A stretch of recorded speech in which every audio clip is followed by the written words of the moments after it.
السلام عليكم. النهاردة هقول لحضراتكم على فيديو.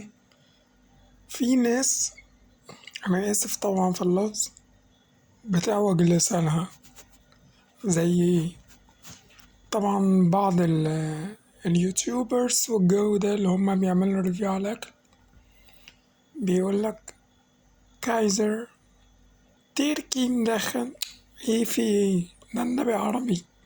ايه تركي ده؟ ما تقول تركي انشف. اللي يقول مثلا بصل باودر، توم باودر.